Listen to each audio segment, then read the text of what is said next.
Le premier souvenir que j'ai d'atelier de lutherie, c'est l'odeur. C'est la popote, c'est le vernis, c'est le bois ancien, c'est la poussière, c'est tout ce que l'on peut ressentir. C'est une odeur très particulière. Et c'est cette odeur d'apaisement qui est très agréable.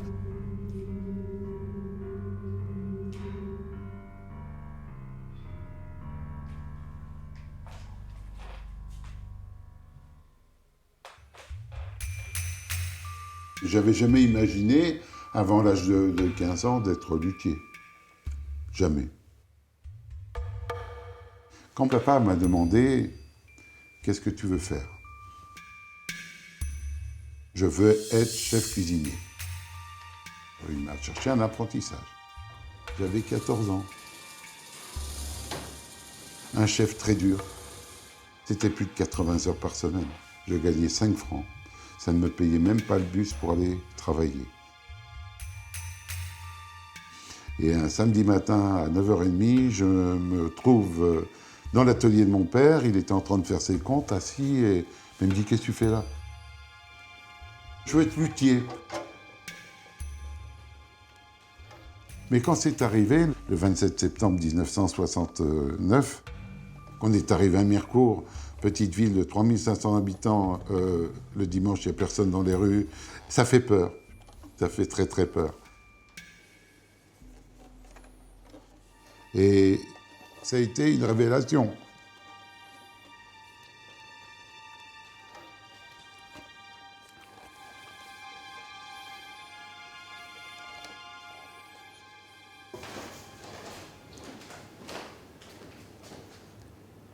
Ce lieu est magique, ce lieu est mythique. C'est un endroit qui a une histoire. En 1874, c'était une fabrique de chaussures, d'objets aussi pour l'armée, les ceinturons, les guêtres. Et puis en 1912, ils sont partis à Saint-Augustin, un petit peu plus en dehors de Bordeaux, et ils se sont agrandis. À ce moment-là est arrivé un luthier de Clermont-Ferrand qui cherchait un lieu pour s'installer à Bordeaux, parce que Bordeaux, c'était une grande ville de musique, et M. Émile Laurent est venu s'installer pendant 8 années. M. Amati Mangenot, qui était son premier adjoint, a pris sa succession pendant 35 ans. Ensuite, en 1965, après son décès, sa veuve a continué le magasin de lutherie en cherchant un successeur.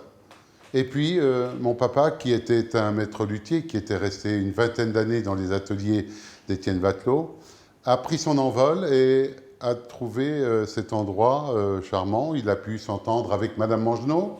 Et en 1969, il s'est enfin installé à son compte pour reprendre cette maison qu'il a dirigée jusqu'en 1996, au moment de son décès.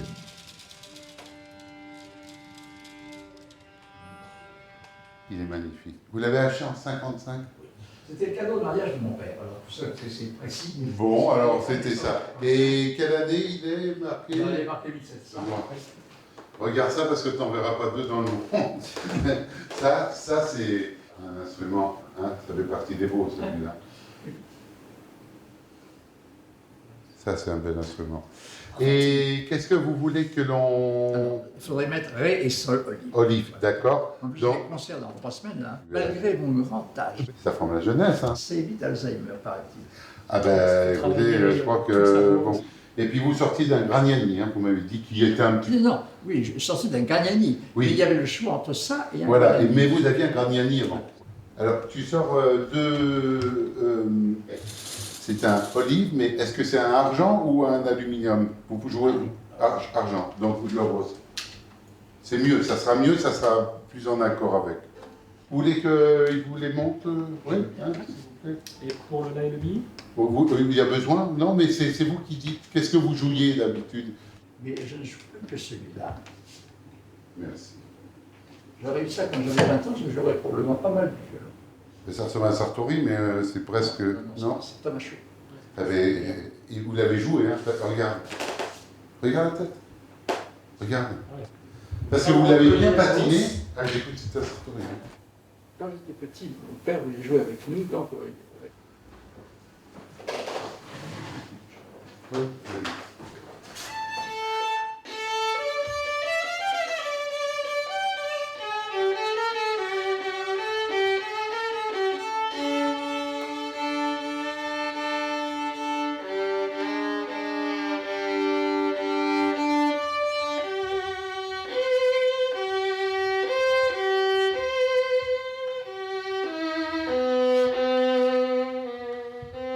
Quand on a la chance d'avoir dans les mains un joli instrument, je m'entends un bel instrument, que ce soit un instrument de l'école italienne, Guarnerius, Stradivarius, ou un très beau Jean-Baptiste Vuillaume, ou un Nicolas Lupeau, c'est le rêve de se dire qui a pu le jouer, qui a pu profiter de cet instrument qui a été créé par un maître luthier, et qui peut-être a sonné dans les plus grandes salles de concert, a connu des souverains, a connu des endroits magiques.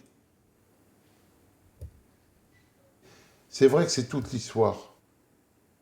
C'est pas lourd. Au contraire, c'est apaisant.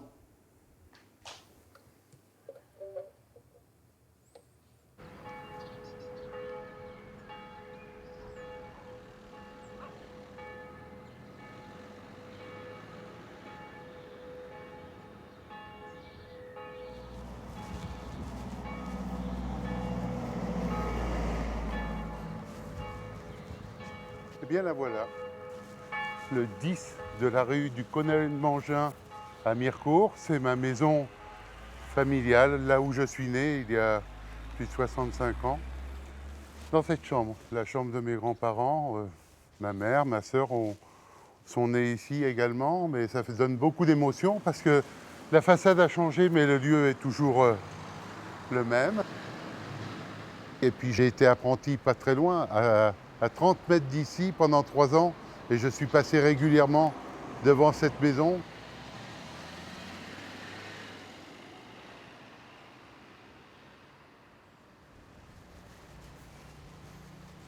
Ah oui, c'était là. Et belle reconnaissance, cette plaque en souvenir de cet atelier qui avait plus de 150 ans et où j'ai passé 3 années au second étage en compagnie de mon maître Jean Ulry et avec beaucoup de mes amis Jean-François Raffin, Jean-Jacques Pagès, Thomas Hansen, Bernard Sabatier. Beaucoup d'apprentis ont été formés là-haut.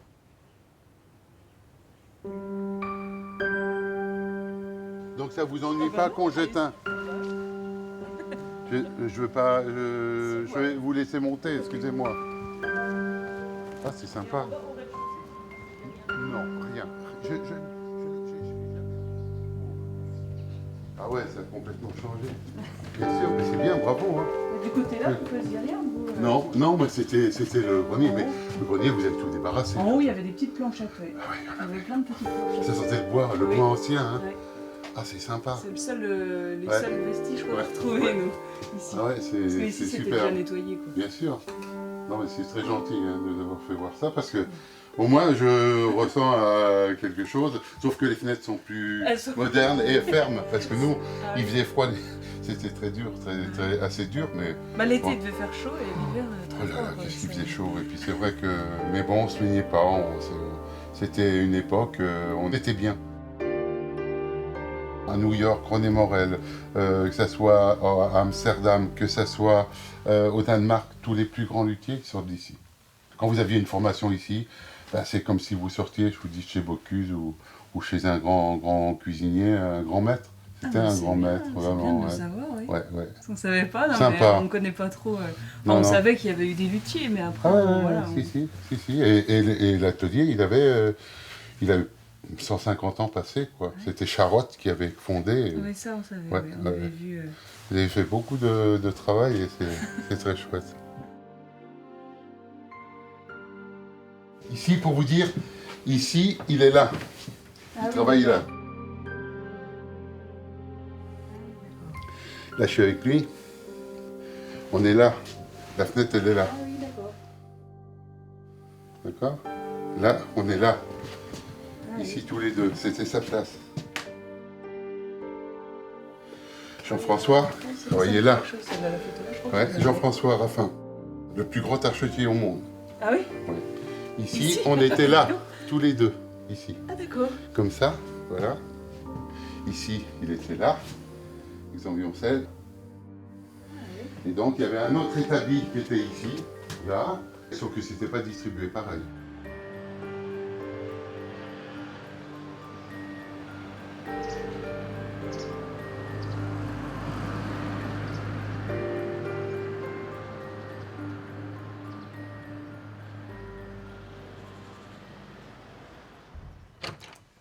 Bonjour Oh, Jacques. Patrice. Depuis le temps, Eh oui, eh bien... ça fait des années. Ah ouais, salut, ça fait plaisir. Jean-Jacques Pagès est mon frère presque, parce qu'on a travaillé... D'établi. Oui, Frère ami, d'établi. frère, et puis en plus on a travaillé pendant 2 ans Ouais. dans le même atelier chez Jean Hellery en apprentissage dans les années 70-71, Ouais, je ouais, crois. c'est ça. On montait au lycée pour prendre notre petit déjeuner Oui, déjà à 6h30 donc on ouvrait les cuisines au lycée, donc on se retrouvait là-haut. Après on descendait directement travailler chez Jean Hellery. Bah, on passait notre journée là-dedans. Le midi on mangeait ensemble, on faisait tout ensemble. Alors je sais pas c'est ce qui fait l'attachement qu'on a les uns les autres, hein, parce que c'est des liens fraternels. On a été abreuvés au même lait. Il y avait une atmosphère, des fois on n'entendait rien pendant 3 heures. Ouais. Juste le bruit de la musique classique qui était derrière en sourdine, et le bruit des rabots, le bruit des trucs, et puis là on entendait un grand bruit. Oh merde. Ou alors, Jean Hellery d'un petit sourire, il entendait clac.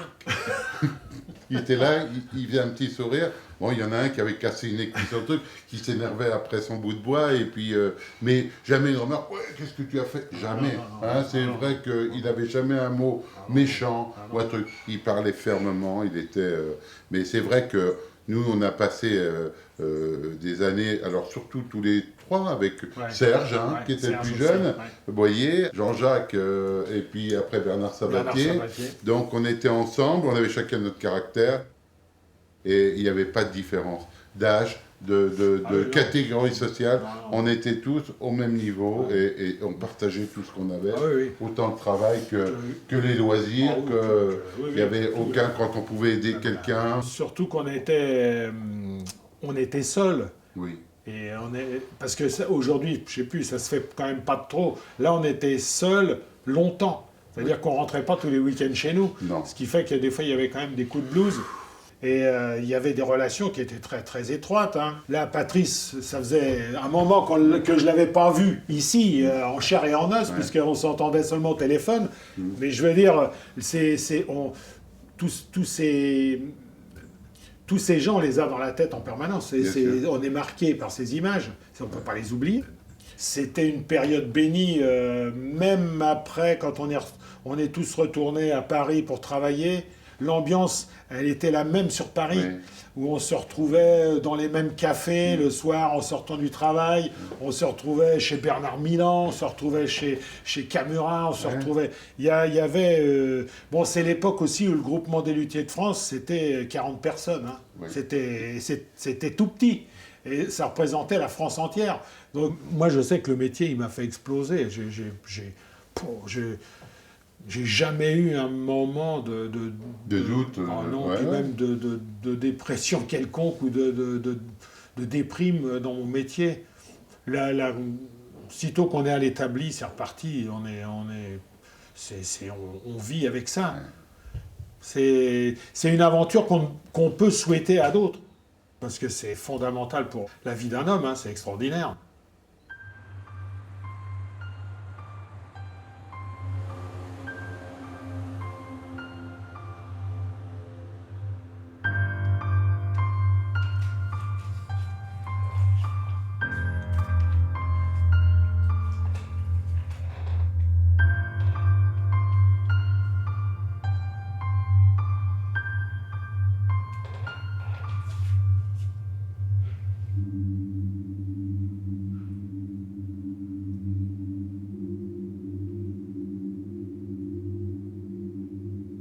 Travailler avec mon père, j'avais déjà travaillé pendant 2 ans à Paris, en 73 et demi et 74 complet, avec Frédéric Boyer, qui m'a beaucoup appris.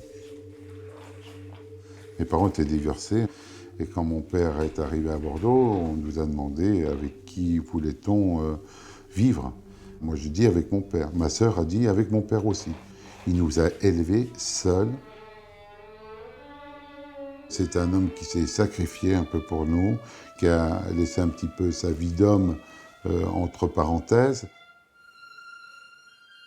puis consacrait tout à la musique. Il planait, il était l'homme toujours gentil, l'homme toujours attentionné, la délicatesse du travail avec les personnes et tout ça. Moi, je suis arrivé un petit peu comme un chien dans un jeu de quilles, comme dirait l'autre. C'est que j'ai remué un petit peu l'atelier, j'ai dépoussiéré. Des fois, il me disait, il y avait une chose un peu compliquée, je te laisse t'en occuper. Il savait que moi, j'allais taper dans le vif du sujet et que j'allais... mais des fois, il me disait, ou non, c'est moi qui m'en occupe. Ça dépendait du client, ça dépendait de la nature du sujet ou du problème, mais on était complémentaires, on s'entendait bien. Mais j'ai appris beaucoup. Et les garçons qui ont travaillé avec moi, tous mes stagiaires, tous mes garçons, ont appris aussi avec lui. Il nous a enseigné, c'était vraiment une pointure, on peut dire. Pierre est un personnage attachant. Pour moi, il est toujours présent.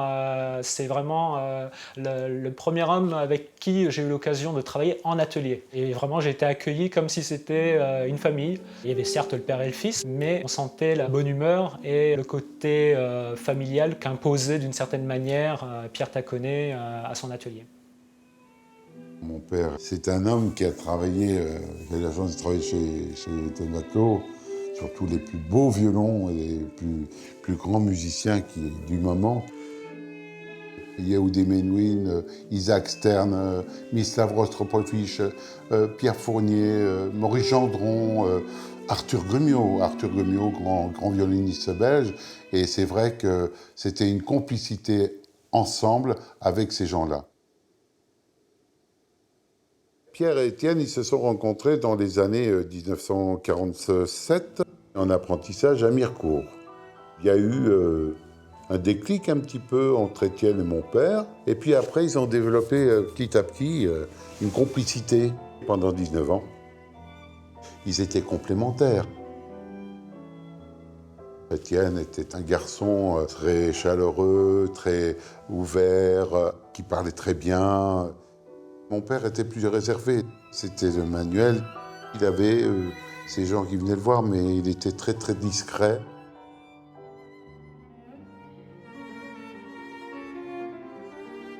Un cœur en hiver, le fameux film de Claude Sautet qui a été réalisé en 1992. Après l'interrogation des différentes personnes qui ont participé au film, que ce soit le scénariste et les producteurs, on a su que vraiment Claude Sautet avait beaucoup conversé avec Étienne Watteau, qui était un ami à lui, et il en a fait un film magnifique que je crois que tout le monde a apprécié. Et on peut voir justement sur ces différentes photos, Dusselier représentant Étienne Watteau, Auteuil représentant mon père, et cette violoniste Emmanuelle Béat étant une violoniste qui fréquentait l'atelier et que je connais d'ailleurs. C'est tout à fait ça, ils étaient vraiment liés par leur boulot, par leur passion, par leurs amours, par leurs envies, par la musique. Vraiment, c'est bien la vie des deux garçons, Étienne et Pierre, c'est sûr. Mais c'est eux, il n'y a pas de problème pour moi. De toute façon, même s'ils n'avaient pas été eux, c'est leur vie. Alors, c'est passé comme ça, et c'est tout à fait vrai.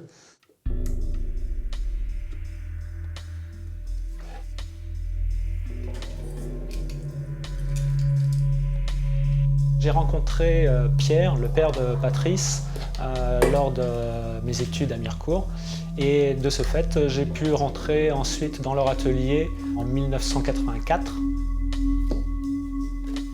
J'ai eu la chance d'être dans un atelier où on prend le temps de faire correctement le travail et de faire en sorte d'apporter à chaque instrumentiste la qualité de son qu'ils sont en droit d'attendre de leurs instruments.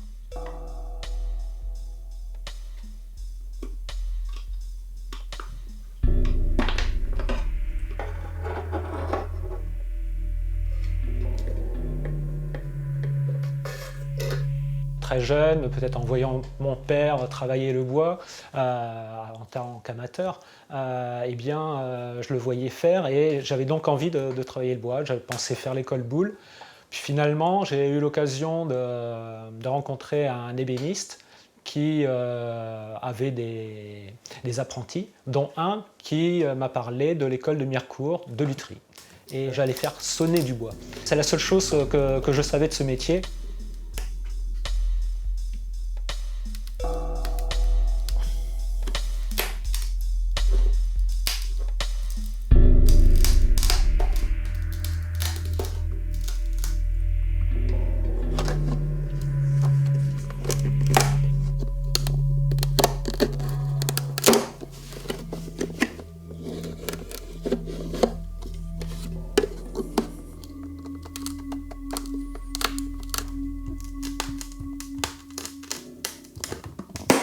Que l'on travaille sur un instrument de Mirecourt ou sur un instrument italien du XVIIIe, on nous apprend à travailler de la même façon, à respecter le travail existant pour faire en sorte qu'il perdure après nous, quoi.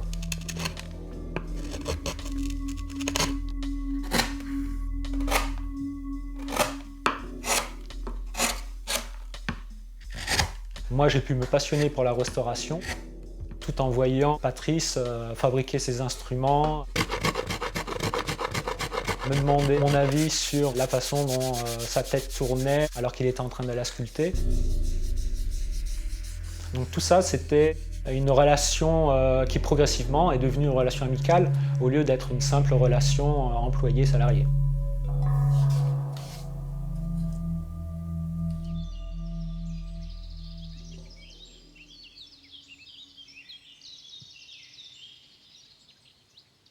Pour la fabrique d'un instrument à cordes frottées, violon, violoncelle ou alto, les bois sont les mêmes employés. Il y a de l'érable sycomore et du sapin épicéa. On trouve des spécialistes du bois. C'est un art aussi. Ils savent que tel bois, on doit le couper à telle lune parce que tellement tout. C'est un métier.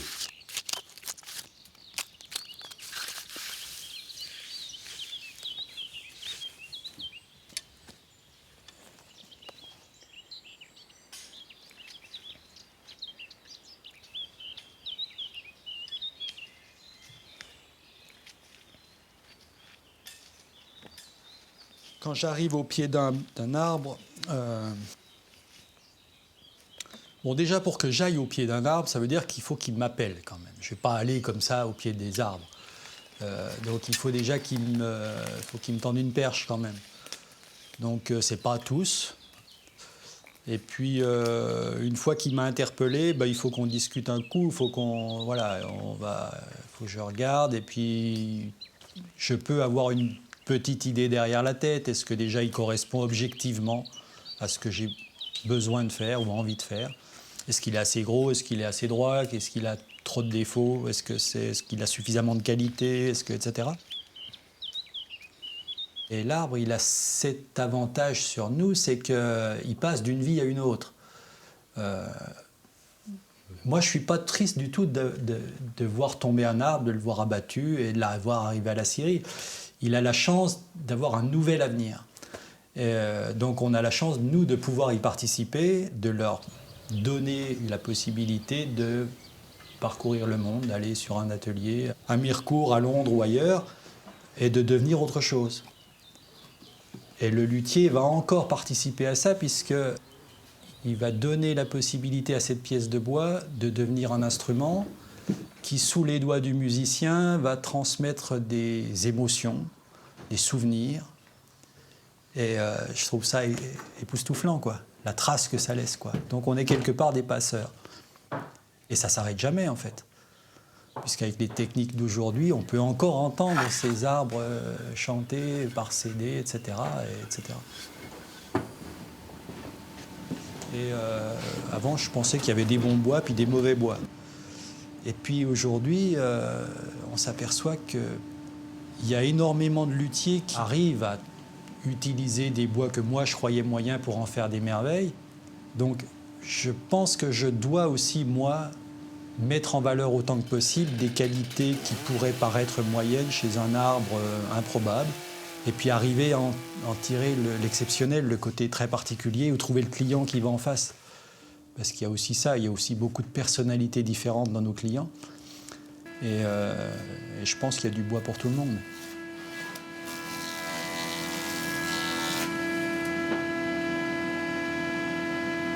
Donc plutôt onde fine, bien coupé, belle coupe, avec quelques chenilles qui vont apparaître de temps en temps.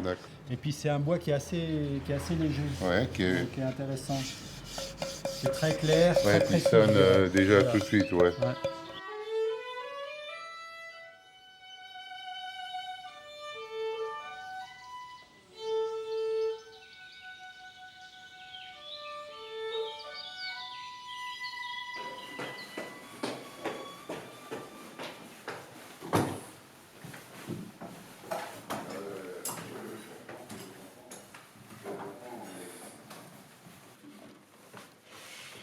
Quand on va dans le grenier, en haut, avec Benoît, qu'on regarde nos bois, s'ils ont bien évolué, un peu comme des vins, tu les choisis, tu les regardes, tu les retournes, tu vas dans ta cave, tu regardes, tu dis tiens, ça c'est tel millésime. Et nous, on les note, tout est millésimé. Donc on regarde, on est gourmand de ça.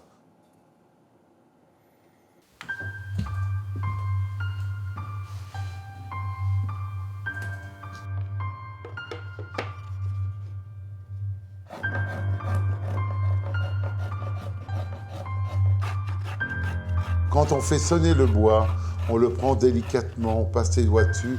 C'est vrai qu'il a tendance à chanter. Quand on prend les bois, on les frotte délicatement. Et c'est vrai qu'une fois qu'ils sont rabotés, qu'ils sont joints, on a une sensation. Et puis après, on le sent un petit peu comme... c'est un peu... Je vais être dur là, mais je vais prendre comme un maquignon qui regarde un bœuf sur pied. Il dit, ça, cette bête, ça va être une viande comme ça, qui va être persillée, qui va avoir ceci, qui va être... Ça, ils achètent sur pied. Et nous, le bois, c'est un petit peu pareil.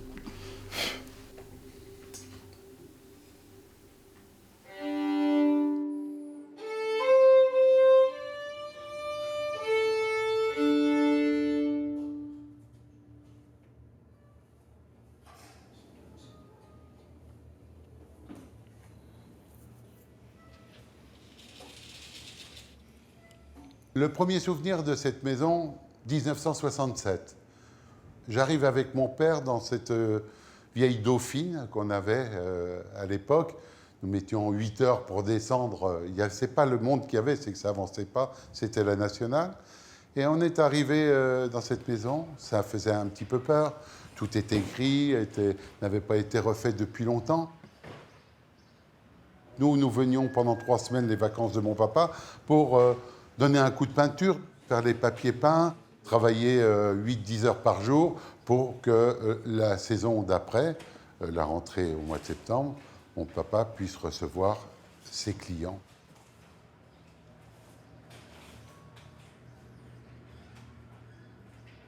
C'était un atelier, mais c'était une maison d'artisan. C'était un grand appartement avec plusieurs pièces derrière, pas beaucoup, 3.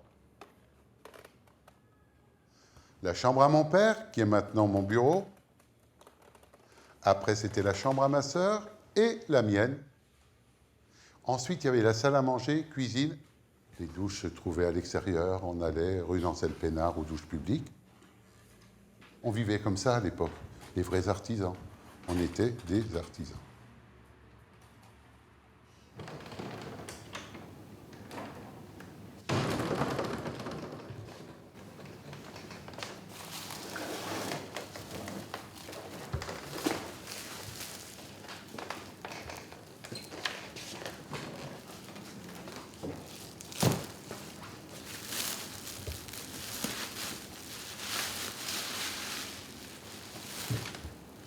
L'odeur dont je me souviens, c'était celle-ci. Vous voyez, ça sent le vernis, la gomme laque, le térébenthine de Venise.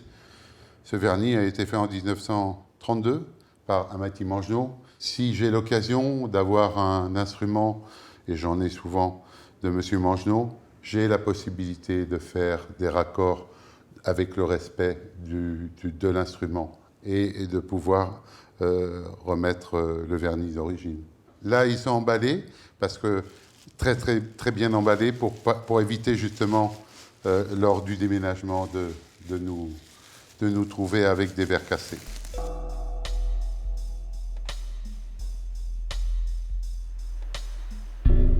Cela fait un demi-siècle que je vis dans cet univers, dans cet atelier, qui a rencontré tellement de musiciens, de musiciennes, de gens de tout âge, d'amateurs, de professionnels, de gens qui aimaient la musique.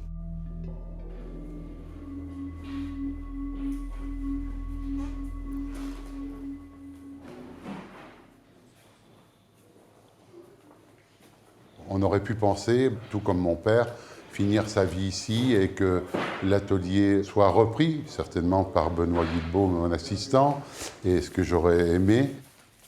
Et malheureusement, ça n'a pas pu se produire parce que les investisseurs sont propriétaires de cet immeuble et ils veulent faire autre chose qu'un atelier d'artisans.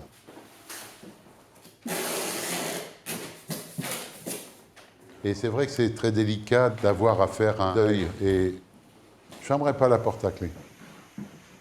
On l'a ouvert un jour, quelqu'un la refermera, mais c'est pas moi.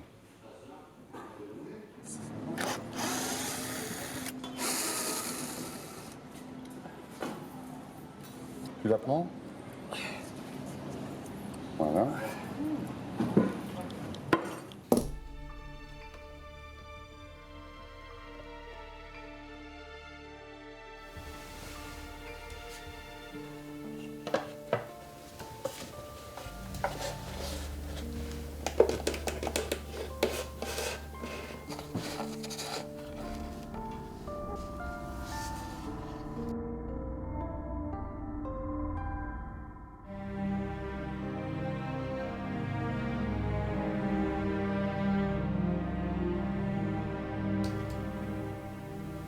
Dans la fabrication d'un violon tel que moi je le ressens, le moment où ça bascule, c'est quand on lui met sa robe. C'est-à-dire quand on commence à le vernir. On lui donne sa personnalité. Il y a des gens qui lui disent « Ah non, mais moi je veux un violon jaune, Moi je sais pas, je connais pas ça. C'est un peu comme quand je fais la cuisine, je vais au marché, j'achète ça, ça, ça, parce que les produits sont plus frais, parce que j'ai envie de ça, parce que ceci, cela. Si j'ai envie de mettre un peu plus de rouge, un peu plus de jaune, un peu plus... Je le fais suivant le moment. Pour le violon, c'est un peu pareil. Moi, je pense que c'est lui rendre de l'élégance. Donc, il est vrai que, c'est mon petit secret, je mets 3-4 couches de propolis avant d'apposer le vernis. Et puis, je le passe toujours au pinceau, comme on nous l'a appris, avec un temps de séchage entre 3-4 couches. Bon, c'est vrai que des fois, pour moi, il faut 6-7 mois pour que ça soit sec, quoi. Mais bon, quand on aime, on compte pas. Je trie parce qu'il y a des irrégularités dans le crin. Enfin, je sais pas si ça se voit, il est pas très régulier, là. Il y a des... Donc on retire, il y a des endroits où il y a une petite aspérité, on sait que ça va casser. Là, celui-là, dès le premier coup d'archet, il y a ce petit truc-là qui va faire que ça va casser.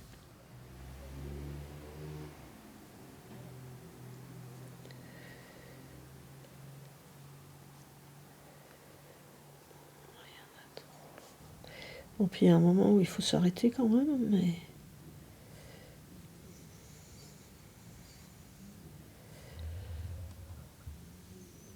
Moi, je suis archetière. J'ai créé le terme féminin. Bon, sinon, il y a plus d'archetiers que d'archetières. Et c'est un métier qui est en complément du luthier. Ce sont deux formations bien différentes, bien distinctes. Le luthier n'est pas archetier, l'archetier n'est pas luthier.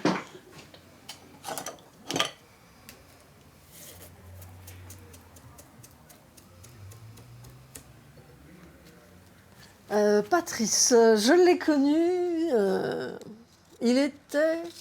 Il avait fini son apprentissage à Mirecourt et il était chez un luthier à Paris, chez Frédéric Boyer, qui était un ami de mon père, puisque mon père était violoncelliste à l'Orchestre de Paris.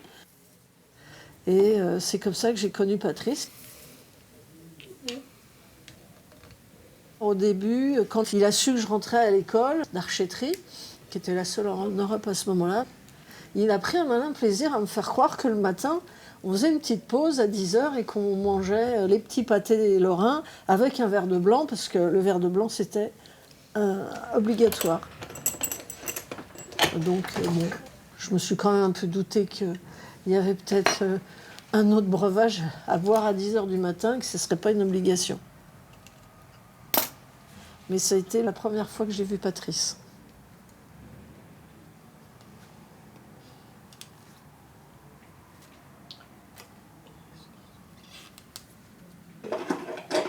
Alors un bon archet, faut qu'il soit souple, nerveux, pas trop lourd, pas trop léger.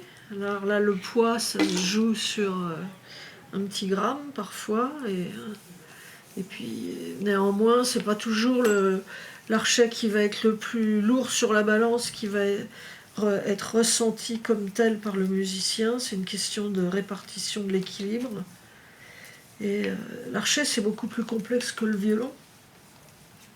Un musicien va plus facilement trouver un violon à sa main qu'un archet. Parfois, il va chercher longtemps l'archet qui va lui convenir à lui et qui va mettre son instrument le mieux en valeur, le mieux le faire sonner.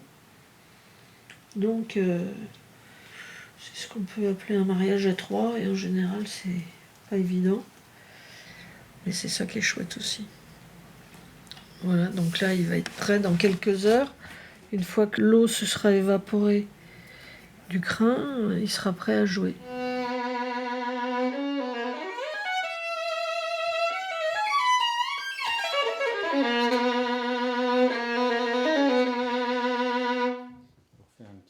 Oui, oui, vas-y.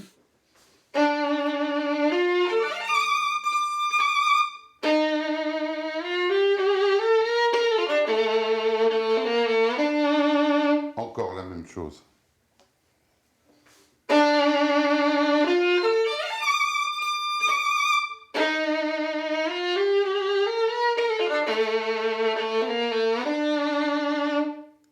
Celui qu'il a dans la main, là, Oui. pour moi, me semble plus sombre. Ah, j'ai eu peur que tu dises le contraire. T'es d'accord? Ouais. Hein, il est évident que Il y a vraiment une l'autre clarté, donne une couleur, plus, hein, plus il donne de la, d'amplitude et plus de la de profondeur richesse, ouais. et une palette de couleurs plus importante.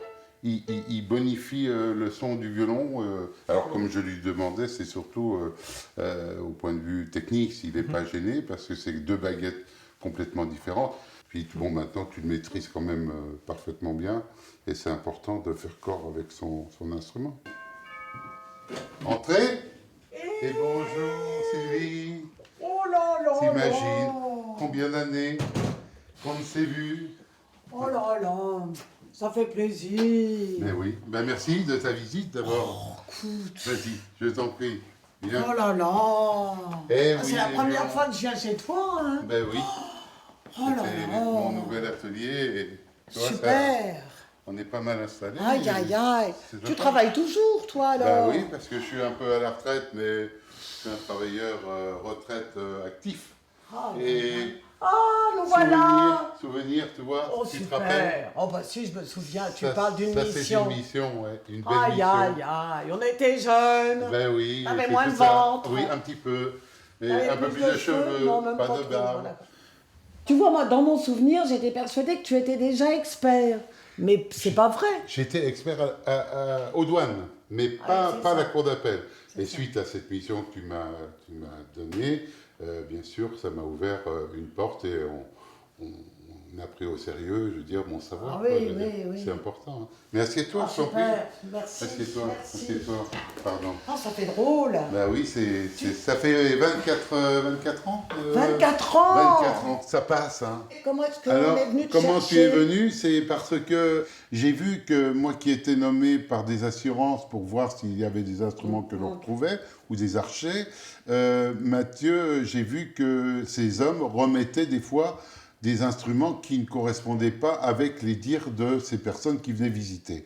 Une dame espagnole était là, elle a voulu récupérer un archet, qui était un archet de Sartori, très bel archet, qui vaut très cher maintenant. Et je lui ai demandé, vous jouez du violon? Elle me dit oui. Mais je lui ai dit, c'est un archet d'alto, madame.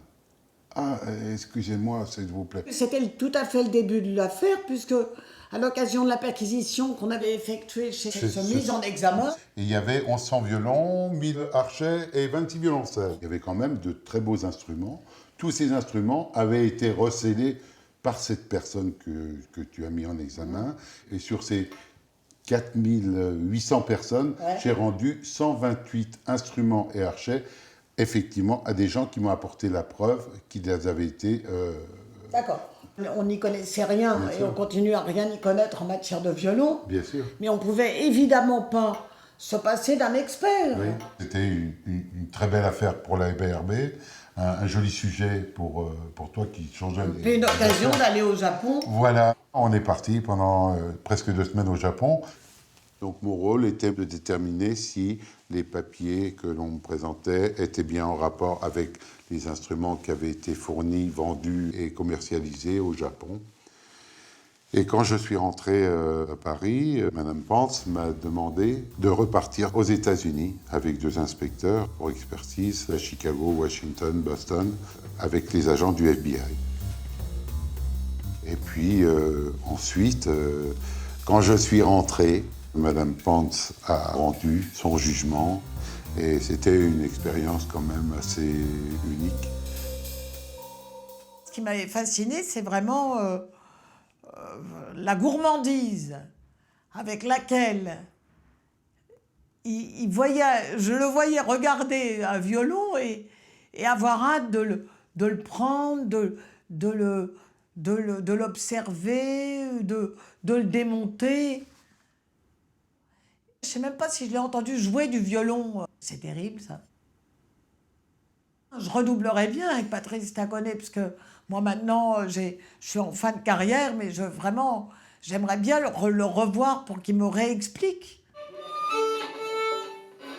Le petit doigt, donc le petit Oui. doigt ne fait rien. Si, il peut faire quelque Là, chose. là. Oui, non, mais il te tient le bout du truc, là. D'accord. Ça et ça ici, les doigts ici. D'accord, pas Voilà. crispé. Non, pas crispé. Tu vois, c'est plus facile.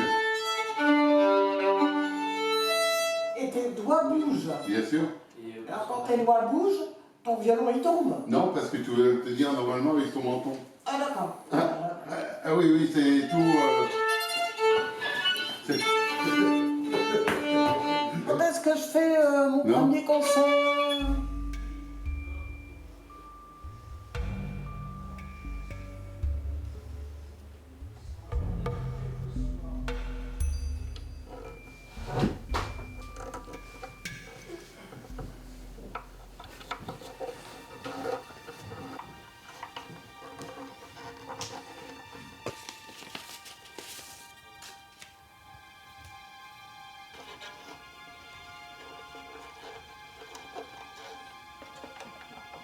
Le moment magique, c'est quand on met pour la première fois un chevalet et qu'on tend les cordes.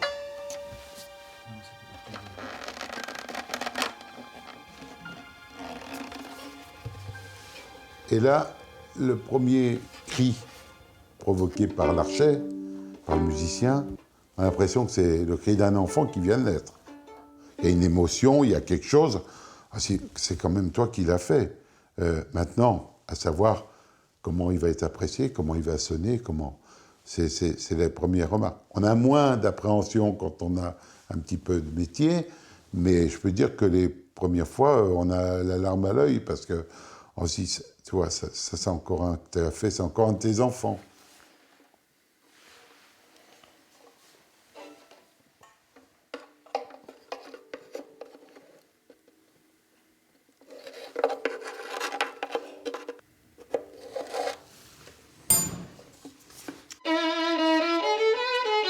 C'est pas encore.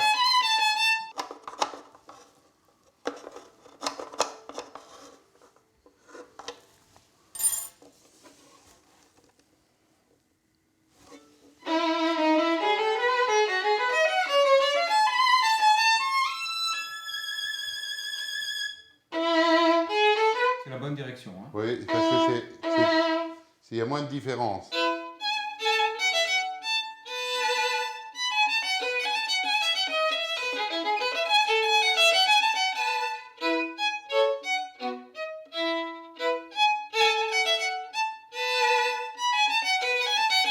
La relation qu'il peut y avoir avec nos musiciens, qu'ils soient amateurs, professionnels ou étudiants, est très particulière.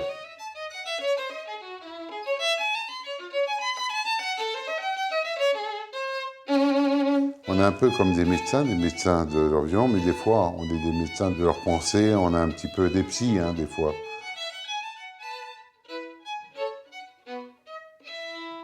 Ok. Je pense que là, c'est bon. Bon.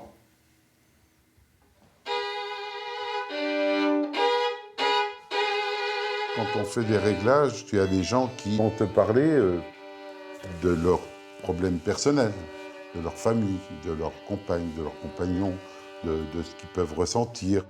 Et on s'aperçoit que ce problème qu'ils ont se répercute sur leur jeu.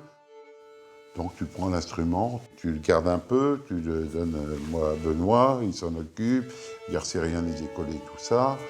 On se repose, on va boire un café ou quelque chose, et puis on revient, c'est fabuleux, qu'est-ce que vous avez fait? Rien. C'est qu'on a parlé avec cette personne, on lui a donné confiance, on sait que le problème, il n'est pas sur l'instrument, il est en lui et qu'il a besoin d'être rassuré, il a besoin d'être conseillé, et c'est pour ça qu'il y a une relation très forte entre le musicien et son luthier. Des fois, quand il y a des prêts d'instruments, on dit cet instrument, il ne peut pas convenir à telle personne. Tu ne peux pas donner un Stradivarius à quelqu'un qui n'a pas les moyens de jouer un Stradivarius. J'ai beaucoup de chance de pouvoir jouer ce violon. Il a une histoire, hein. Je l'ai fait en 1989 et c'est avec celui-ci que j'ai obtenu mon titre de meilleur ouvrier de France. Et c'est mon papa qui m'a dit un jour, au bout d'une quinzaine d'années que je pratiquais la lutherie, il m'a dit maintenant il faut que tu passes le concours, tu es capable. Donc voilà, il est venu avec 3 morceaux de bois, ce bois qui est un bois, un très très très bel érable sycomore qui est certainement, on pense, d'origine albanaise et qui vient des ateliers de Jean-Baptiste Vuillaume et qui était de 1845, daté et certifié par rapport à sa provenance. Et puis une table en sapin épicéa plus récente, mais qui avait une centaine d'années quand même. La seule personne qui avait pu jouer, c'était Maxime Bengerov dessus. Oui, oui, c'est vrai. Et un jour, j'ai quand même demandé, on ne sait jamais, j'avais demandé, peut essayer ce violon qui, n'ayant jamais été joué, avait un son incroyable parce que d'habitude, au début, c'est vert.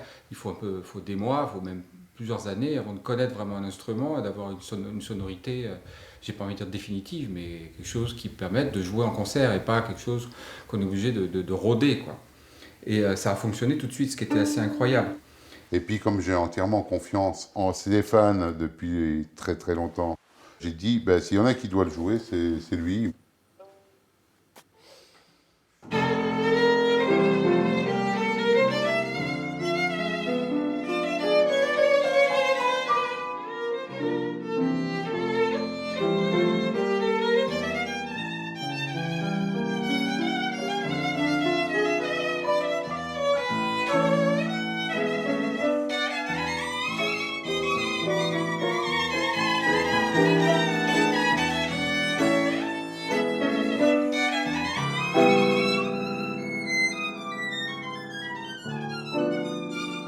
Moi, je suis content d'avoir formé un garçon comme Benoît, qui a travaillé avec mon père et avec moi depuis tant d'années. J'ai rien à regretter, parce que j'ai eu une vie riche, remplie, avec 2 filles que j'adore, avec un assistant. La preuve, c'est que j'ai pas bon caractère peut-être, mais ça fait 35 ans qu'il me supporte. Ça ne me gêne pas de ne pas avoir de reprise de mon atelier. C'est direct, je m'entends, ça ne me gêne pas.